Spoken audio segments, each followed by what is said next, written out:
Hello bashers! For today's video nga pala, may inatinan ako isang event. Na-invite nga pala tayo ng Department of Tourism para sa kanilang tourism promotion. Ito nga yung Pa-Share Kita Palawan Philippine Experience. Dito nga pala yung ginanap sa Puerto Princesa. Sa Fanila yun nga nag-start yung registration. Kumain lang ako ng konti, tapos umalis na rin kami. After namin dito, ay nagbiyahe na kami papunta sa venue talaga ng event. Kasama ko nga pala yung kuya ko sa event na to para may taga-video ako. Para sabihin may videographer rin. Si Mami Glyza nga pala yung tour guide na naka-assign sa amin for the whole event. Dito nga pala sa Princesa Garden Island Resort yung venue namin. Pagdating nga namin ay may pa-welcome sila sa labas. Tapos nagulat ako, mas madami pala nagwe-welcome sa pagpasok namin. Ay grabe, parang pakaramdam ko bisita ko galing sa ibang lugar. At syempre, na-invite nga tayo dito para mag-cover ng event and to share the good news sa mga followers natin. Kaya nag-video na kami. Ang galing nga rin pala na mag-perform dito ng mga students ng Santa Monica High School. Tapos ito nga pala yung lunch namin dito, kaso hindi na ako nakapag-video habang kumakain kasi nga mabilisan lang yung kilos para sa next na pupuntahan namin. At ayun na nga, pagkatapos namin dito ay unang destination namin para sa araw na ito ay ang Palawan Cultural Heritage. Sinasabi ko nga pala dito sa video na ito yung parang passbook namin na sa bawat destination na pinupuntahan namin ay tatatakan nila.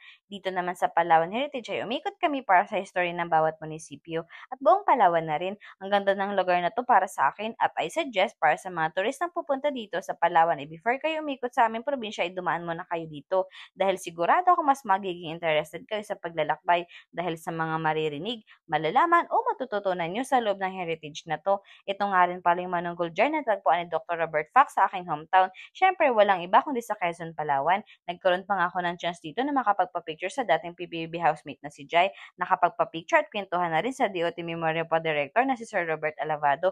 Grabe, parang gusto ko pa sanang magstay dito kasi gusto ko pa sanang sumayaw. Ay, charot lang. So, after nga namin dito ay sunod namin pinuntahan itong Cathedral Church na na-establish noong taong 1872 at nasira noong World War II. Pero ito na nga siya ngayon, inaayos at talagang pinapaganda pa nila. Lumipat naman kami sa halos katabi lang nitong simbahan. Ito yung tinatawag nilang Plaza Cuartel, one of the historical prison ito ng Puerto Princesa.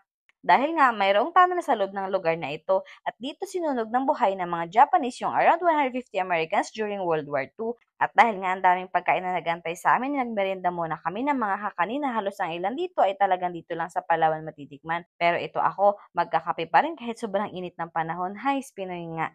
Nagpamalas rin ang galing ang ilang local performer dito katulad na lamang ng pagkanta at pagsayaw. Iba talaga ang galing ng mga Palawenyo. At pagkatapos nga dito ay nagbiyahe na naman kami sa susunod na destinasyon. Almost 30 minutes na biyahe naman ang papunta dito mula sa bayan ng Puerto Princesa. Ito nga ang aming sumunod na destinasyon, ang Iwahig Prison and Penalty Farm, ang lugar na tinatawag nilang The Prison Without Walls. Trivia lang, bakit nga ba ito ang tawag? Dahil lahat ng PDL na nasa piitang ito ay nakakalakad at nakakapamuhay ng normal.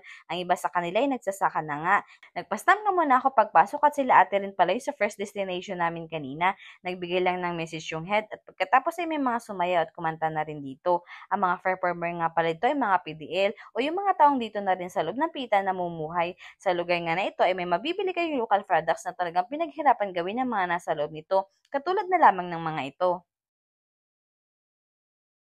Makikita o mapapanood nyo rin nga pala dito ang actual na paggawa ng mga products na naka-display dito, paglagay ng mga kakaibang bagay sa loob ng bote, at ganoon na rin yung pagpainting. Alam nyo kung anong nakakagulat at nakakatuwa? Lahat ng iyan ay gawa ng mga PDL kaya sobrang laking tulong sa kanila lalo na sa pang-araw-araw nilang inyong mga bibilhin. Siya nga pala, kung makakapunta talaga kayo ng personal dito ay mas marami pang history yung malalaman nyo sa kakaibang lugar na to. At pagkatapos nga namin dito ay bumalik na kami at dumiretso sa aming last stop. Dito nga yan sa Mitras Ranch. Katulad ng mga pinuntahan namin kanina ay may mga pa-welcome rin sila sa mga bisita. May dinner na rin nga palang nakahanda dito kaya kumain na rin kami ng nagsasarapang pagkain. May lobster pa, grabe. Dito nga pala ang closing ng Pa-Share Kita Palawan Philippine Experience event. 3 days nga pala yung event na ito at pupunta pa sa ibang munisipyo ang buong team. Pero ako ay sa araw lang na ito nakasama dahil na rin sa aking full-time na trabaho. Hiling ko nga ay sana sa susunod na mga event ay makasama na ako sa mga lugar na pupuntahan kasama ang DOT para mapakita ko sa inyo ang ganda ng bawat lugar, hindi lang sa Palawan kundi sa Pilipinas na rin kung papalarin. Salamat sa panonood, yun lang, bye!